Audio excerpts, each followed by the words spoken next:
Hello, everybody. Welcome back to the Get Ready podcast. This is Degani Anton, as usual, and I'm so happy that you're here today because I'm about to bring on a very special guest, someone that I've actually been trying to get on the podcast for a while, and plans kind of interfered, as I kind of explained in the episode. But without further ado, I do like to bring on this guy. He is a fantastic artist. He pushes for culture. And he is an overall just fantastic dude. He has a very, very, very unique style of art, and not only that, but it really translates to everything he does. It's a very unique thing he's got, and I totally love all of the work that he's doing. It's fantastic. He's great, and would you believe it? He is not even out of high school yet. Anyways, so I'd just like to say that it was an honor having him on here, and as like most, I do tend to like to let them introduce themselves in the episode. So, how about we just jump right into it and let's get the show started. All right, everybody, welcome back to the Get Ready podcast. My name is Guy Anton. I haven't been on here for a while, but I'm just letting everybody come back in. And today I have a very special guest. I'm with Gista Kennedy. Awesome. And I just wanted to say that I've been seeing a lot of your work lately, and I've heard a lot about you, and I've wanted you on the podcast for a while. So I know we kind of talked back and forth, but obviously things would come up. Yeah, for sure. You'd have something, I'd have something. So it was kind of a balance to get you here, or kind of a battle, I should say. But so I just want everyone to kind of like my listener base. I just want people to kind of go around, and if people don't know, could you kind of give a little bit of information about yourself? Oh yeah, for sure. So I'll start by introducing myself. Tehatsistahawi indigenous Mishiki Anodem. Chimnising Minwa na Donjiba Anishinabe Onyo Tagandao. So my full name is tehatsistahawi, which I received in the Longhouse. Yep. I come from Chimnising in Oneida, and I'm Anishinaabe in Onyotaga.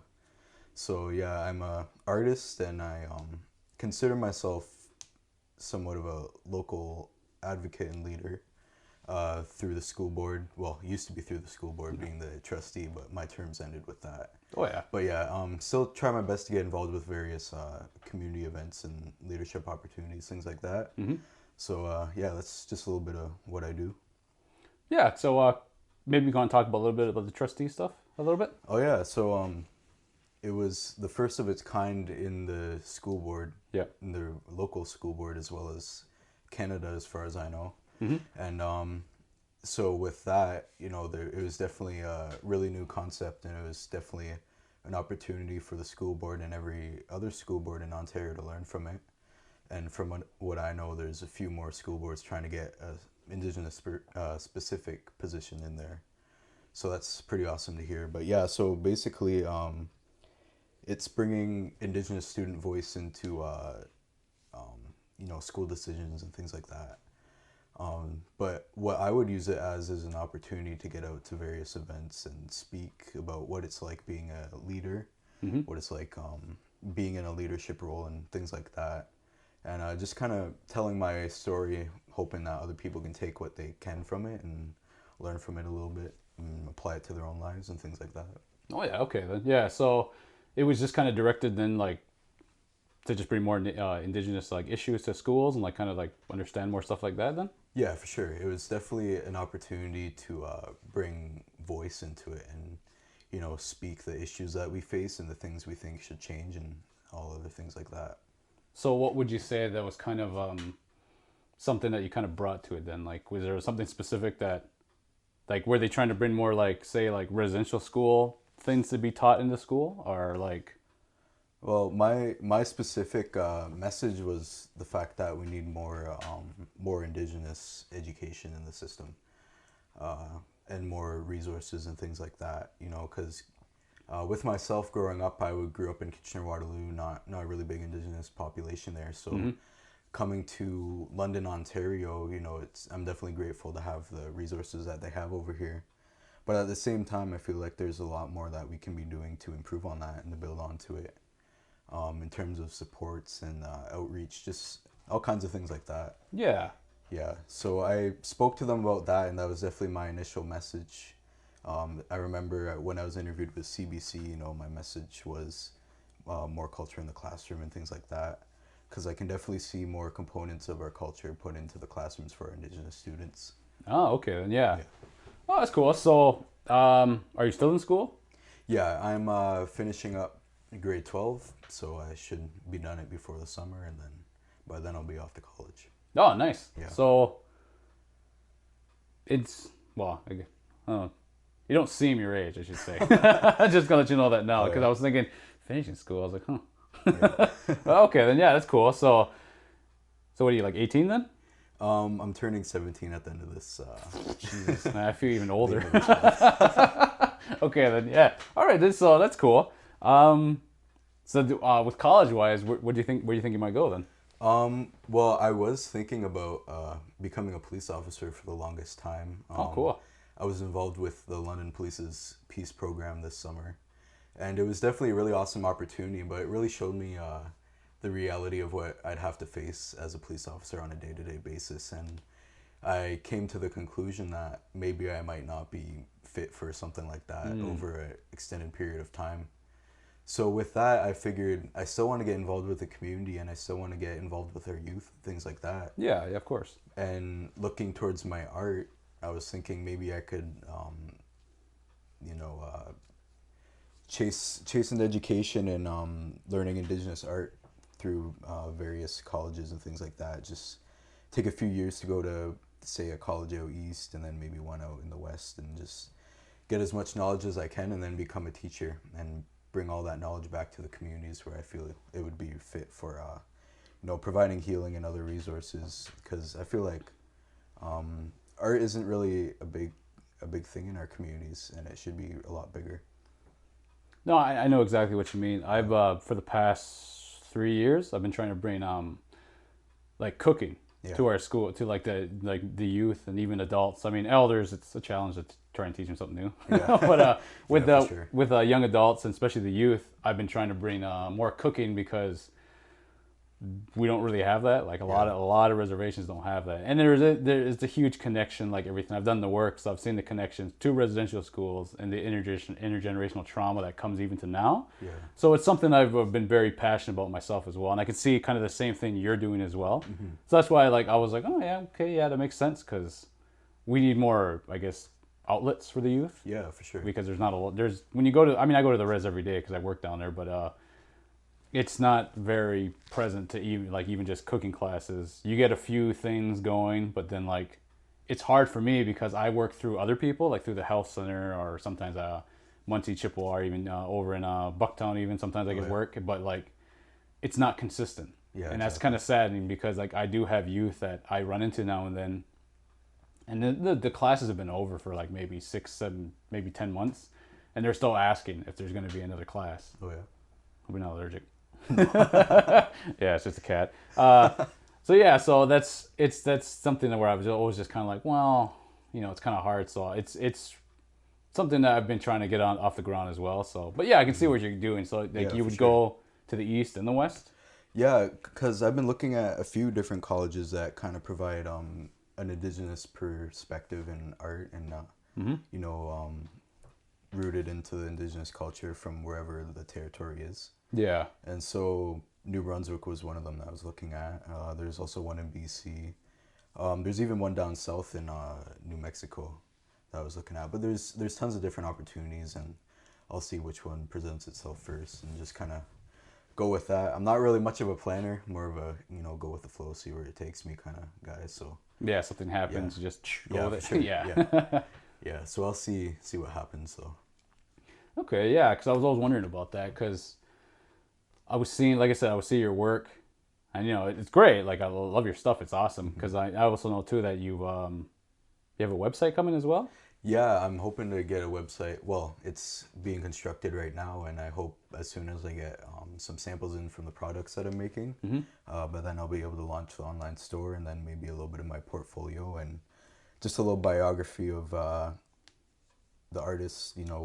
Where I grew up, and what style I go with, and things like that. Because I feel like a lot of that I don't really have up on my Instagram. It's mainly just artwork, or even just what I'm up to and things like that. Yeah, but so it'd be nice to have my potential customers or people I get connected with to know a little bit about where I come from and my style and just all kinds of things like that. Yeah, that'd be cool. Yeah. So would it be like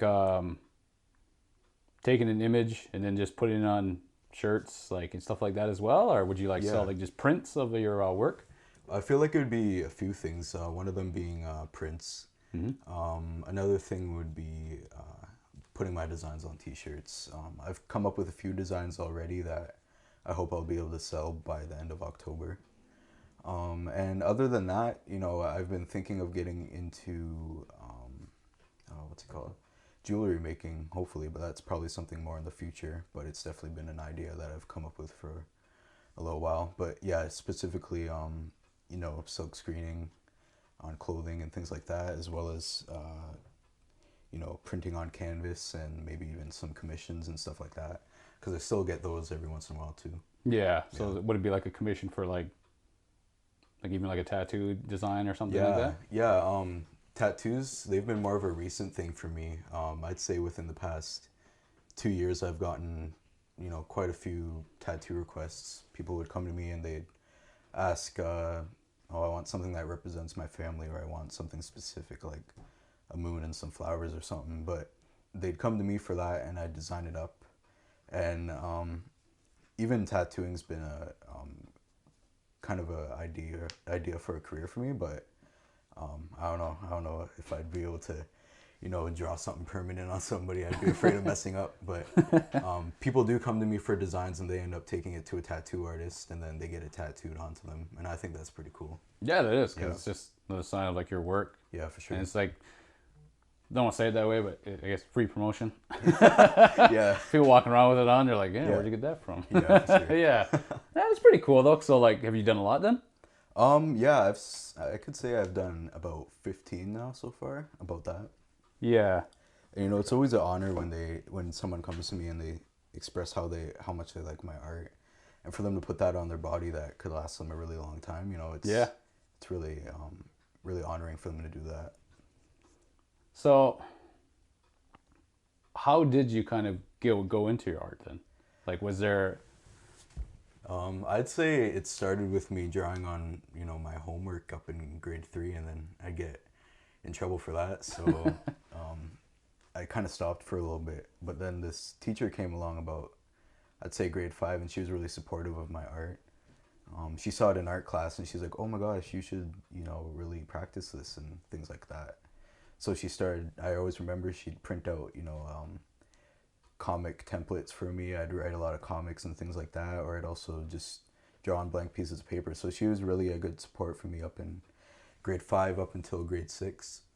And then when grade 7 and 8 came along, that's when I really started getting into it. The art class in middle school, I really kind of, I guess, explored a lot of different mediums and things like that. And I found out that I worked really well with fine tip markers, just black and white. That's what I'd work with. And then it came around where I was at a track meet waiting for my 100-meter sprint. Yeah. And I was sitting on the benches up at the Laurier football field. This is back in Kitchener-Waterloo when I still lived there. Mm-hmm. And so I had my sketch pad in my hand. I was just drawing away. I drew a snapping turtle because that's my clan. So Yeah. I decided, I'll draw my clan up while I'm waiting. And then I ended up finishing it and I posted it on Facebook like, oh, this is what I did. And then my uncle ended up saying, oh, I'll get that off you for $100. And I'm like, wow, that's like more than I've ever made in my whole life. So I'm like, that's really cool. Like, I should try making more. So I just kind of built onto my portfolio and kept working at it. And then it got to the point where I applied to an art school in Kitchener, which was called Eastwood, Eastwood Collegiate Institute. So I went there for about a year. Yeah, only a year. And then after that, I moved to London. But the thing is, I've always considered myself a self-taught artist, especially with the style I've used. It's been purely made up by myself. I haven't really had any influences in terms of artists, but I'd say if I did have one, the biggest one would be Norval Morrisseau, I think his name is. He's a woodland style artist, I think. Oh, okay. But I remember having some of his artwork around my house every once in a while, and I'd look at it and that'd really inspire me to, draw animals and how they're all connected and things like that, and the land and all that. So my art kind of followed that ideology of connectivity and nature and all those kinds of things. And so at Eastwood, I passed my first art course with a 50. I think I actually, in the end of the semester, had like a 48, but my teacher let me pass. So, and that's mainly because I didn't like following what they were trying to get me to do. Yeah. It didn't reflect on the quality of the class or anything. It was just purely me not wanting to do what they were trying to get me to do. Just I'd rather follow my own style and things like that. I wasn't really open to any other style. Yeah. Yeah. And so after that, I decided, you know what, I probably don't want to do art as a career or anything. Just a little thing on the side, and I definitely don't want to follow it in education because it seemed like it had to follow like a certain curriculum. You know, you have to work with clay and charcoal and all these other things to help build on your skills. But I kind of felt like I was comfortable with what I already had. Yeah. So going into grade 10, I had art class for 2 days, and then I ended up switching it with like healthcare or something.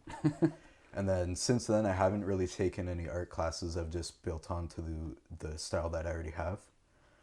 And yeah, but now I'm here. Now that I know that there's options for Indigenous art in post-secondary, I've really taken an interest into looking into that, maybe applying to some colleges and following that path. Yeah. Well, I think that's, like I said, that's kind of a better story than anything because you weren't following something that somebody was trying to give you. Mm-hmm.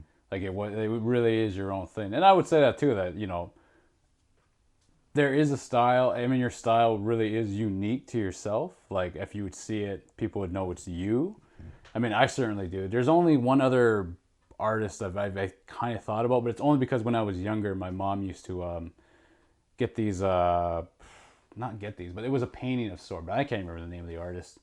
Actually, no, sorry, it's my dad's. My dad has this painting at his house, and he got it in like 1990, and it was an artist that I would have to look at the name again, but like it kind of similarly reminds me of it, but it's not exactly it. And I think that's kind of better too, that you kind of just did your own thing, because like when I think back to my own schooling, like for culinary even, we were just following something that was there, you know what I mean? Yeah. And it was just like a straight up everyone do the exact same thing. And I can see that too, that like with art it's more creative as opposed to food. Sorry if anyone's getting mad about that, but it's true. So like I saw it and I was like, yeah, that's true. Like now that I hear your story, it even sounds even more unique to you. Like it's like, because like you said, you went to a school that wasn't really working for you, so you kind of just did your own thing, and even now you're still doing your own thing. Yeah, but to be honest, I thought when I first saw your stuff, I thought like, you know, artist before anything. So like now that I'm hearing your story, I'm just like, oh, that's cool that you thought about being a cop, but then it was like, well, you know, how long is that going to work before, like, I guess the psyche might get to you. Yeah, so for sure. that's why I'm like, oh, okay then. So like now you're kind of going checking out other stuff as well. Yeah, of course. So like it's a very, very like unique tale, I guess to say. I mean, you're only gonna be 17, so like you still got the world. Yeah, for sure. So there's still plenty of stuff to do and try. So yeah. So I seen also too that recently you posted a video about your flute playing. Oh yeah. Yeah. So like, when did you pick that up? So I kind of took a liking to it, I'd say 2 years ago, and so I posted on Facebook, hey, does anyone know where I can buy a flute? Yeah. Because I've tried playing the guitar. I still have it sitting in the corner of my room, but I can never get the chords down or anything. I've tried learning it, but I guess it's kind of difficult for me to pick up. And then I've also played a few instruments through middle school, but those never stuck around either. But something about the flute really appealed to me, with the sound of it and how calming it was. And it seemed pretty easy to play. So I decided I'd buy one, so I ended up buying one, and I had it shipped on over to me. And so when I got it, I tried it out for a little bit. I'm like, wow, this is like really awesome, and it's easy to pick up. And I ended up putting it in my closet, and I forgot about it for a really long time. And then I was cleaning up my room the other day, and I ended up finding my flute. I'm like, oh my gosh, I forgot I had this. So I grabbed it, and then I started playing it again, and I probably played it for like 2 hours straight, because time just flies by when I'm playing that thing. Yeah. And then I decided, well, that seems pretty nice. I think I'm going to videotape myself playing it and like just share it on Instagram. So I shared it, and a lot of people really enjoyed that. And a lot of people were messaging me saying, "Oh my gosh, like you're pretty good at that. Like how'd you learn?" I'm like, "Well, it's self-taught. It's just moving up and down the notes pretty much. You just kind of find your own rhythm and way of playing to it. Kind of like art too. How I kind of found myself doing art. You just kind of find your own way of doing it. Mm-hmm. So I just kind of did that for the 2 hours I was playing, and then put it back down, and then ended up going to bed after that. But it's definitely something that I want to pick back up again because I really enjoyed playing it. It's definitely it's really soothing and therapeutic. Yeah, I find that music can do that like a lot. Yeah, It's like, especially, yeah, if you play it yourself. I mean, I'm no pro, but I do play piano. Oh yeah. And it's something that I don't really follow. Like, I know how to read music. Like, I'm a self-taught piano player, and I know how to read music and chords and everything. But it really is just something I just won't. I'll just play like whatever. Like, Yeah. I don't really follow anything specifically. And I can get what you're saying about that. Like, it's very soothing, just kind of relaxing about whatever. So Yeah. yeah, it's pretty cool though, because I saw that and I was like, oh, but like it's kind of like, wow, like kind of just picked it up because I was like, that's not one of those like small little kid flutes from you get at a powwow. You pay like get $5 and you see Yeah. kids just running around with it. They're Yeah, not for really sure. playing anything. So I was like, oh, okay. So it's like, but you said you got it shipped. Yeah, I can't recall who made it for me, but someone recommended me to message him and ask him to make a flute for me. So I didn't know anything about the size of the flute or what note it would be tuned in. Yeah. So I just said, well, just give me this one. I can't even remember what the specific note was, but I said, he asked me like, do you want this one or this one? I'm like, well, just give me that one, and then had it shipped over to me, and then yeah, from there I just kind of picked it up, forgot about it, and then picked it back up again. Yeah. Okay. Then yeah. Yeah. Well, yeah, one thing I wanted to bring back up, because I remember you just mentioned this. So your teacher said when I saw you and encouraged you to do the artwork, would give you things to do. And you said you actually had like comic panels, so you would just fill them in yourself? Yeah. I can't recall exactly what I'd read about, but I just remember she'd always bring me these comic templates that she printed out, and I never asked for them. She just brought them to me. She'd bring all these kinds of things that she thought I'd take interest in for art. Yeah. And I'd really spend a lot of time, working with what she'd give me, and oftentimes I'd be in during recess just working away at whatever she'd give me, and I feel like that really set the foundation to, what I've done today, just, providing me with things and giving my own freedom to do whatever I wanted with it. Oh yeah. Okay. Yeah. Yeah, that's pretty cool. Then so you can't really remember anything you kind of comic wise wrote? Yeah, I remember one was about a guy who kind of like crash landed on a like unknown planet, and he was trying to find this like special rock to bring back, but there's all these like crazy animals and stuff that tried to eat him along the way. But that's probably the only one I've ever remembered. I think it's sitting in my dresser right now or something, but because I remember coming across it a few times when I was cleaning my room. I always find like old things when I'm cleaning my room, because I go through everything. Yeah. But yeah, that's the only reason why I remember that one, because I've come across it every once in a while. But I'd write like pages and pages of stuff, and I can't remember where they'd go. Probably a lot of them ended up in the trash throughout the years. Oh but, yeah. but that one that I still have, every once in a while I'll see it again. It just kind of comes up now and then. Yeah. Oh yeah. So but maybe you can kind of talk a little bit about the Indigenous art contest that kind of happened. Oh yeah, so I entered a piece that I created a while back. The piece I created for the what's it called? I think it's Arts and Stories contest, Indigenous Arts and Stories contest. That piece I actually created for a contest beforehand, through the Student Achievements Awards, I think it's called. I think it's an Ontario, like a provincial-wide contest, and the subject of the contest was, what's your superpower? So I decided I'd kind of apply my leadership to that and say, well, leadership is my superpower. And what I connected that artwork to was the Seven Fires Prophecy. And so I depict our past and, the future of leadership in that piece. The blue side of the artwork being our past, and then the orange being the future and all that. And so I wrote a really long explanation and put it all together, and I didn't quite end up making it to the finalist round, but I got an honorable mention for that piece in that contest. And then so I'm like, oh well, that's nice. I wonder if there's anything else I can try and put it into. And then I'm like, oh yeah, that stories and arts contest, because I've heard it come up a few times in the Yeah. past. So I decided I'd put that piece in there for it, and I wrote up an explanation for it again. And throughout the months of waiting, eventually I found out that I came first place for I forget what the age category was, but it was like it was the youth category age, I think. Can't really remember what the age range was, but it was youth, something like that. But yeah, so I ended up winning first place for that, and that was just crazy to hear that. I was in disbelief for the longest time, like, because it's a Canada wide contest, I think, and to think that that piece made it out of all the other submissions, like, it's really humbling to hear that. Yeah. So I ended up getting in contact with the people who put together the contest, and they wanted to have my art on display in Toronto for about a year. Mm-hmm. So that's gonna happen for a little while, up until next summer, and then I'll get it back. But yeah, the whole thing, like, when I look back at it, it went by pretty quick.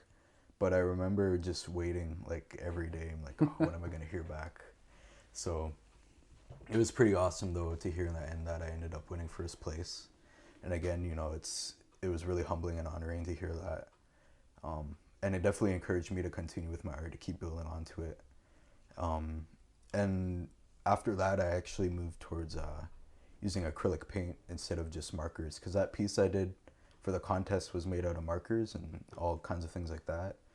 But paint on canvas is like my newest thing now that I've been kind of trying to build my skills on. And I think the first art piece that I have on Instagram right now, because I kind of took off all my old stuff, but the first piece is made out of acrylic markers on canvas. And with how vibrant it looks and everything, I think that's going to be my main style right now, is using paint markers and things like that. I love the way it turns out. Oh yeah, yeah. This guy's more of a pop look. Yeah, for sure. Oh, that's pretty cool then. Yeah. Too loud. Yeah. Yeah. So I was just curious about that. Anyways, so how long does it normally take you to like do like from start to finish on like one piece? I guess it depends. A lot of people ask me of my process. Like, how do you get into that creative process of creating a piece? Because sometimes they're really intricate and other times they're really simple. And they're like, a lot of people ask, how do you decide that? And really, like, most times I don't. I just kind of start with one spot of the canvas and kind of work my way through it. And the thing I've learned is, if you try too hard to plan a piece, or at least for me, I always have a hard time finishing it, as opposed to just starting one spot and just kind of freehanding the whole thing. Because if you end up messing up the thing by freehanding it, at least you learn from it, and maybe you could even fix it and turn it into something good. Whereas if you're planning it out, I feel like it might be too perfect. And that's the thing about my artwork is, there's always going to be a mistake in it, and that's what art is. No artwork is perfect. And for me, not planning it out kind of gives me that reassurance that no matter what I do, it's going to turn out the way it's meant to be. Yeah. Either way. So when I try to plan it, I always have a hard time, trying to figure out what like piece of paint's going to go where and what color is going to go where, other than just going with it, and whatever happens. So that's kind of my process, is no process at all, just going with it. But to actually do a piece, again, it depends on the size and the intricacy, but usually what I'll do is I'll work on a piece about, I'd say, 5 hours at a time, just working at it bit by bit until I finish it. And bigger pieces, I say it can take a week working 5 hours at a time on it, so it can be a lengthy process sometimes. And at the same time, it's as simple as sitting down for like 2 hours and drawing a little small tattoo, if that's what someone needs. Oh yeah. But yeah, really, I can't really say I draw in a certain emotion. Like, I don't draw when I'm upset or anything. Usually I'm in a pretty calm state of mind whenever I'm doing art, things like that. And even if I am upset, it really calms me down and really brings me to a place of peace, just like playing the flute does. Like both those types of art, they both kind of like bring a sense of peace and calmness to me. And yeah, so with that, doing art definitely depends, but it can be a pretty lengthy process sometimes. But the thing I like the most is when it's taken a long time and I can look at it in the end and be like, that turned out pretty awesome. And no matter how long it took, I got it done, and I'm really satisfied with how it turned out. Yeah, okay. So it's not, well, I guess what I'm asking, was there ever a time, at any time, that you messed up and just Yeah, stopped? yeah. Where you're just Well, like, no, this ain't going. yeah, there's definitely been a bunch of times like that. The thing I've found is I feel like people have to come to me for art. A lot of the best pieces I've made have come through commissions and things like that. And it's because someone wants me to depict a story or a feeling or a situation for them. And so they come to me asking for a tattoo that tells a story or a piece of artwork that represents something in their life. And that's where my best pieces come from, is that inspiration of life and things like that. But when I sit down, I'm just like, oh, I feel like drawing. I'm going to try and make a piece. And I sit down and I sit there staring at a blank canvas. I'm like, well, I don't even know where to start. Like, I don't even know if I start in this corner and just freehand it, I don't even know what it's going to turn into, because I don't have something to look at in my head. So that's like all the times where I've tried to just do something without something to look at, really, in terms of something pictured in my head of a certain situation or something someone wants. Usually I'd like go at it for a little bit and then I'd be like, oh, this sucks, and then I'd throw it in the trash or something, or I'd at least set it away and maybe come back at it. But most of the time, a lot of my works like that end up like that. They're always things that I don't really have much of a vision for at the time. Okay, yeah, so, because I was going to ask, yeah, if you messed up and there's no mistakes, only happy accidents. Yeah, Okay. Bob Ross. Yeah. Just so you get it. Yeah. Yeah, so that's what I was curious about anyways. Yeah. Yeah, so so it's more like you would need somebody to Yeah. kind of like, maybe if they're like if I was to be like, oh, I'm going to get a tattoo and Yeah. I want my clan, which is wolf, but I also want like my dad's clan, which was turtle, and I kind of want them like together, kind of a thing. Then that kind of gives you an idea Yeah. to like work on something. That's what I've found. It's weird because before I sold that turtle, I found that a lot of my work was like purely creative, like from my mind and things like that. And then as soon as people started showing interest in actually buying my art and things like that, I feel like a lot of my work has come purely from commissions and things like that. It's weird because I can't like create my best pieces unless someone's coming to me and saying, I want this or I want that. And I don't really know how to fix that. It's weird. But it's not the case all the time. Like sometimes I'll create a nice piece just based on my own wants and things like that. But a lot of the times they're really really meaningful. Like I have to put a lot of meaning and thought into it for it to be a good piece. Like there was one piece I created that I'm actually going to use as a t-shirt design. It's a woman holding a snapping turtle with North America on its back, and it's on the top. It says "sacred and resilient," and that can be seen as a bunch of different things, like missing and murdered Indigenous women, or taking care of the land and taking care of our women as well. Like there's so many different ways to see it, and that's kind of what I wanted to kind of depict in that piece. Was that there's so many different things you can learn from this piece if you just look at it and kind of observe it for a little bit. So things like that I just kind of make on my own time.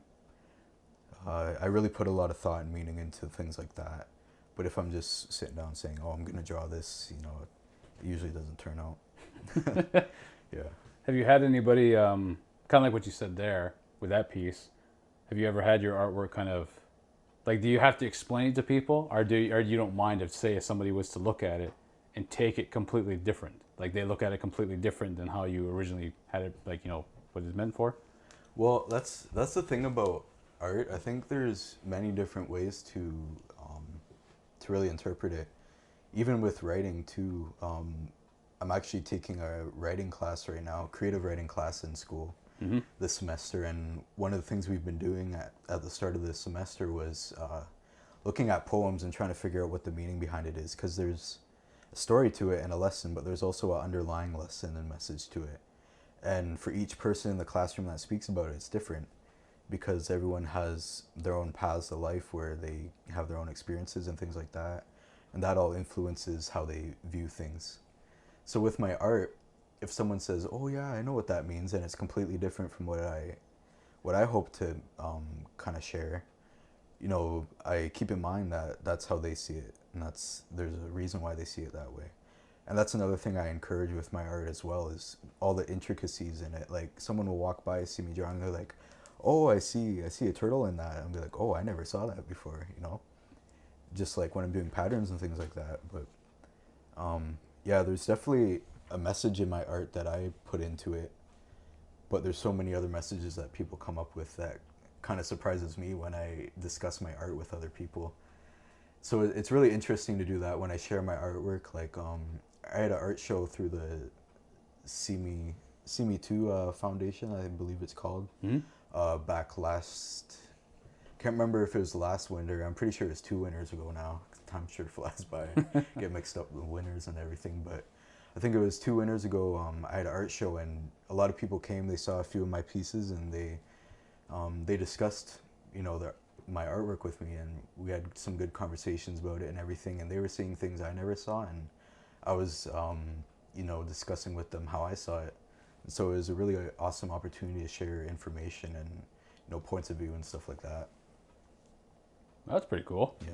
Yeah, because I was always wondering about that because, like, you know, everybody sees everything completely different. Mm-hmm. Or they can, I guess. So I was just wondering, is like an actual creator, if like yeah, that was something maybe you worried about or not. But I could see, yeah, like it's just kind of like what you just said. People, everyone has a different path growing up. Everyone has a different view of everything. Yeah, for sure. So like it just comes down to, I guess, however they see it, not want to, but just however they see it, it comes naturally to them. Yeah. Because I've known to see something simple, in the sense of like a window. Yeah. You know, there's chains. And you kind of get that, I guess, in a sense somebody would change something, but then somebody might look at it like it represents slavery, and then the windows representing freedom. Yeah. And I'll just admit it on here that I'm not the brightest when it comes to that kind of stuff, because then I'm like, oh yeah, oh yeah, for sure. But I'm just like, you know, like then I'll see it if I hear somebody else. Like a lot of times I'll come up with my own, but then somebody has like a way deeper meaning to something. Mm-hmm. So I was like, oh yeah, okay, then yeah. Now, I know you said that was it your father who's Oneida? Yeah, my dad's from Oneida. Yeah, and your mother's Ojibwe? Mm-hmm. This is something I just kind of wanted to discuss with you a little bit. Just maybe you can enlighten me and even some of the listeners that are listening. For sure. Is it difficult? Do you find it difficult at all that you do have a father that's Oneida and a mother that's, you know, Ojibwe? Does that have any kind of conflict on yourself? Say if people were to see that, I guess what I'm trying to ask is, do you find it difficult growing up having two separate parents, like on two different kind of like things? Because I imagine, like, yeah, you said you go to Longhouse, mm-hmm. and then I know the Ojibwe people can have Medeawin, they can have Sundance, they can have all these other things. Mm-hmm. Like, I'm just asking because personally, I have my partner, Ashley. She is Ojibwe, and like I go to all her stuff as well, and you know I find it fascinating. It's great. And that's something my father even told me about, was always accepting other people's traditions even. So like to go there and just observe and to really like pull in everything just to understand it. Because growing up, I was always going to Longhouse. Like my mom took me to Longhouse when I was born to like now. So like that's all I've really ever known. But I've never thought about other people's stuff just because I was so into my own. But like when I met Ashley and we're partners now, I've always, now that I've been going to her stuff as well, like I haven't actually did the TP ceremony with her, but she goes to those regularly as well. Oh yeah. And I've just like been on the edge of it, like on the end, just to kind of see and everything like that. So, like as somebody is like some of yourself, do you find that difficult at all? Well, growing up with both of them for a short period of time, I was always really connected to both. Mm-hmm. And I've heard of people who struggle with, you know, being a part of two nations. Yep. But me myself, I've never really I haven't really faced any struggle like that. I know I go to the Midday Lodge and I go to the Longhouse as well, Mm-hmm. and I've never experienced any conflict myself going to either of them, being Anishinaabe and Onondaga. And there's one thing that I always remember. There was one time where the Longhouse we ended up dancing over to the lodge once, and that's something I'll never forget. I'll always remember that because it was me, my dad, and my brother, and a bunch of other men that danced on over to the lodge. This was ceremonies back in Chippewa and Oneida, a long time ago. I can't remember how long it was, but it was a while back. And so we started in Oneida and we danced on over across to the hill where the lodge was in Chippewa. Yeah. And you know, my mom and my sister, they were waiting up on that hill and they were all welcoming us as we were visiting on over. And that acknowledges the relationship that we have, the historical relationship that we have as Anishinaabe and Onondaga. Because I remember my father, he studied that for a little while, and that's something he always told me, is that there's a historical relationship between the two. And it's something that you should always acknowledge because you're like, it's in your blood, that like the two nations coming together, that's in your blood, with, you know, my parents being together like that and everything. So it's something that gives me a source of pride being a part of both of those nations. Mm-hmm. And it's definitely something that I try and nourish. I try and nourish both of the sides of my culture. You know, going to the Longhouse regularly and going to the lodge as much as I can as well. But yeah, I've never really faced any struggles in terms of that. Okay, yeah, because like I said, I've known people to have conflicts with other Yeah. people, being because they're not Oneida, you know, there are just in general they're not Haudenosaunee to go to the Longhouse. You know what I mean? Like there's been people that have been doing that to other people, and I'm just bringing it up now because I feel like it's an important topic that, you know, we're kind of all the 500 nations, everybody's together. Yeah. It should be that as simple as that. But I do know that this is a hard time because with certain things that come up, like say residential schools even has an effect on people even today. Yeah, for Like sure. every single one of us, all our brothers and sisters, we're all connected through residential school. Whether we think about it or not, there's behavioral patterns, there's things we think about, ways we talk and everything like that. And I've recently went through a audiobook called They Called Me Number One. And the lady in there describes her entire, from start to finish, where she is now, from when she was born to went through residential schools into her adulthood, and how that kind of affected her. And just to hear how all this worked just kind of told me like what some of the stuff that I figured that I had an issue with, just kind of said that, wow, that's connected to this. Because Yeah. my mom didn't go, but my grandma went to residential school. And my grandma on my other side, my dad's mom went to residential school as well. But my parents never did, but my grandparents did. But I can still see where that influence kind of connects all the way down to me even, and could possibly connect to my children unless I stop it at a certain point. Yeah, of course. So yeah, it's just, like I said, it's just something that I've always been curious about because, like I said, it's just stuff I hear, it's stuff I know, but I just kind of wanted to like get a perspective on somebody who actually who does both. Yeah. And it's great that you do. I mean, that's awesome because I love to hear that people still go through all this stuff and still like go to Longhouse, you know, go to Midaywan. I have yet to go to Midaywan, but I do want to because I know Ashley goes up there on a regular basis. Tries to go up there every year, so there's a time I do want to go up there and experience that as well. So because it does sound beautiful, how they do it. So like that's just something I wanted to talk about, but because I do know that there's a couple times I've seen posts, and you happen to be there. Oh, really? Yeah, like where like they tag you, and then Yeah, like you're there singing with some of the singers like Frasier. Like I do know like stuff like that. Yeah, so like, is that something like where like you kind of go on a regular basis with them, kind of go wherever? No, it's not really a regular basis. It's more whenever I can, you know, because usually there's some things I can't get out to, and some things it's like, oh, I didn't, like I'll be at a community event and be like, oh, I didn't know this was happening, so I'll hop on in and just join them too. Yeah. So it really just depends. Usually when the opportunity meets me, I'll take it on, especially in terms of, you know, nourishing that Oneida side of me whenever there's events going around in this area. Usually I try and attend them as much as I can. Mm-hmm. Like socials and things like that. I always love going to socials and stuff. Just I'm not really the best dancer. I got 2 left feet, but even just being around, yeah, being around them or singing if I can, it's really nice to be around that stuff. Yeah, it is, right? It's almost like what someone told me once. It's kind of like you go to the longhouse and you go to, and you hear the language and stuff, Mm-hmm. and it's kind of like, in a sense, like I guess, like a battery to be recharged. Yeah, for sure. Because then you feel like, because then there's a complete difference from going in to leaving. Yeah. Kind of want to take on the world after. Mm-hmm. Yeah. Yeah.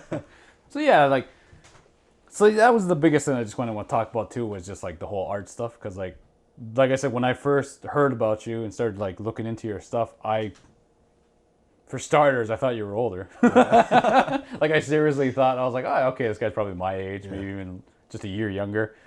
So, I mean, this is gonna sound weird, but looking at you, I feel younger. Really? But knowing how old you are, it makes me feel older. If that's like the weirdest thing to say, but I'm just like, man, it's such like a double thing. But yeah, so I mean, so what would is that kind of your plans then after you're done? Like you plan to be done at the end of this month? Well, I'll actually be done. I still have a full year of grade 12, so I'll be done grade 12 probably around June, something like that. And then hopefully by then I'll find out where I'm headed. So I guess during the summer, sometime during August or something, I'll be headed out to wherever I get accepted into. Oh yeah. Yeah. Yeah, so that's basically what you want to go into, is like just a bit of art and sort of like another Yeah. college somewhere. Yeah, I really want to travel for it though. Like I've thought about sticking around here because with how connected I am to the community and everything. But recently I've decided that it would be really nice to go out and see the world and kind of leave the town and see what's out there, and Yeah, for sure. represent myself somewhere else as well. So yeah, just a whole new set of opportunities as well, going to a new town and everything, new province or even country to, find knowledge and things like that. So yeah, I'm hoping to go far.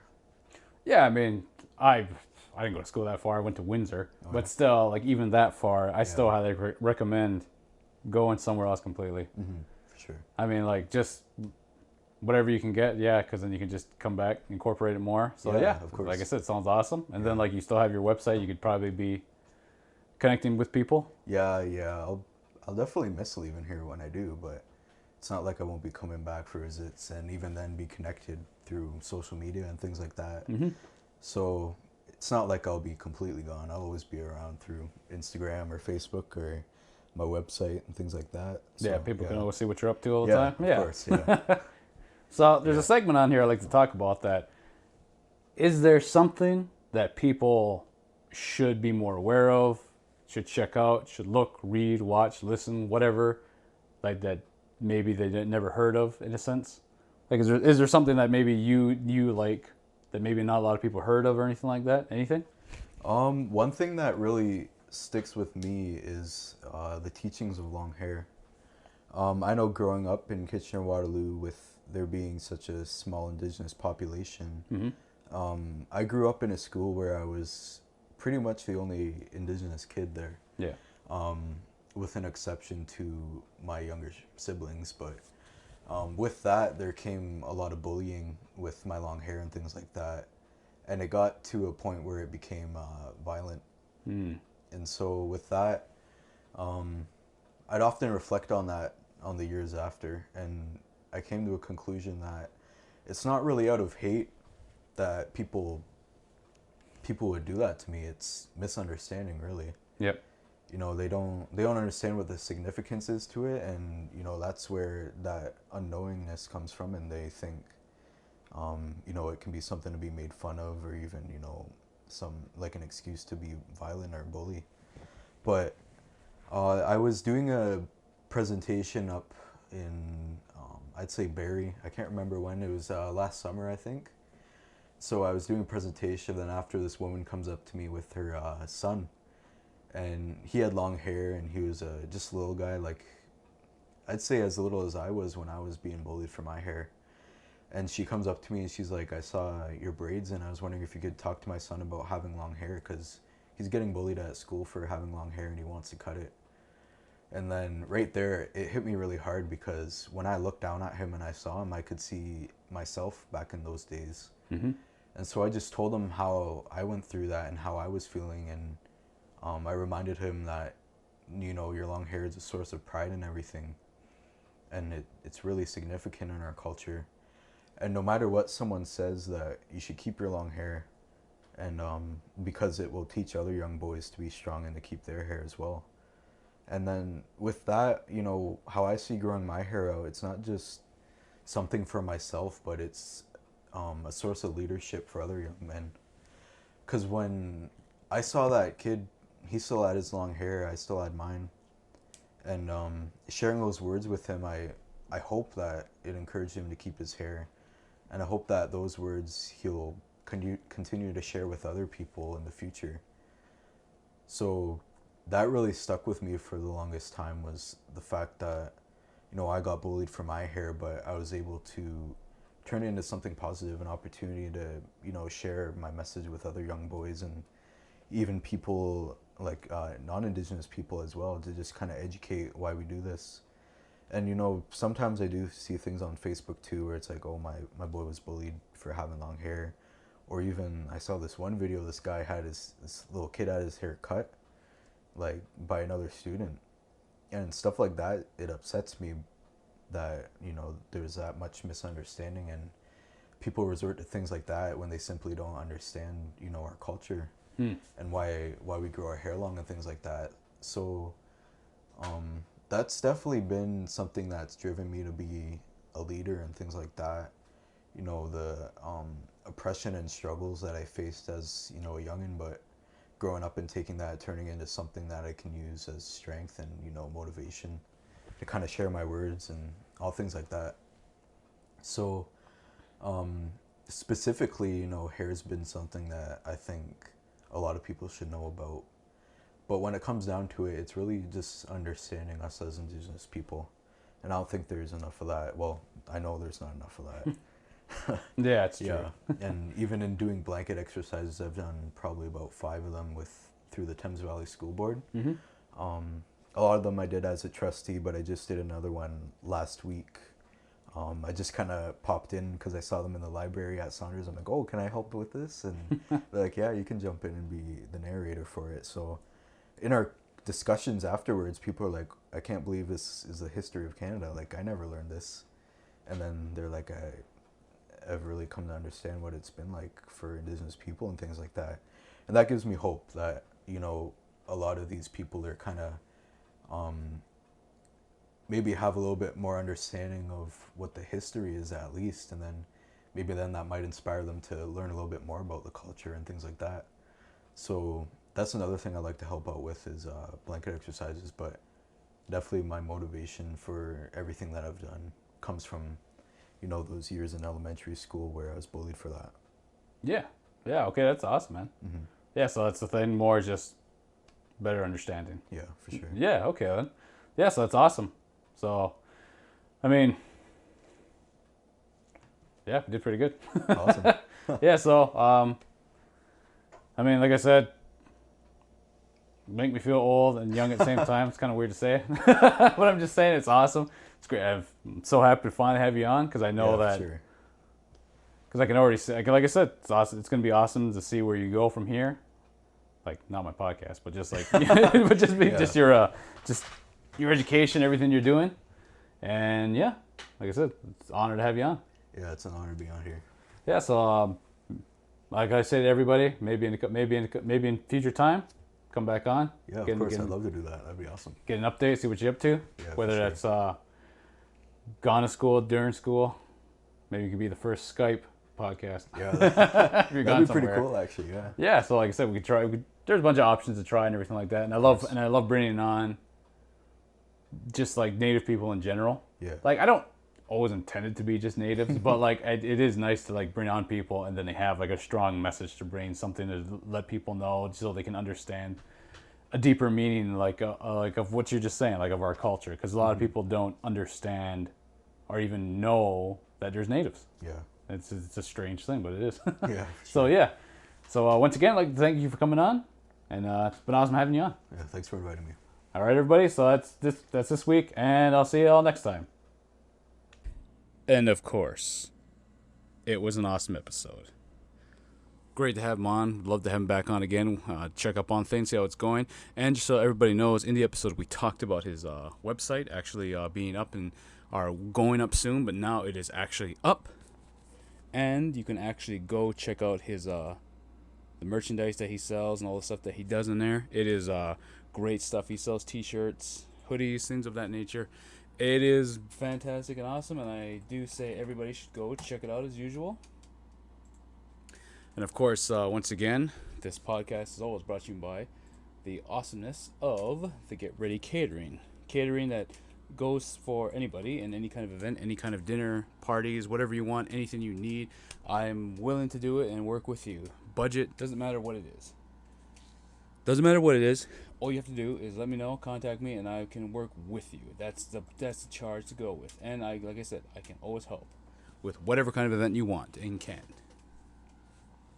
Glad to have everybody aboard as usual, and like I said, we are having a fantastic time coming back with the podcast. I'm lining up more guests as usual.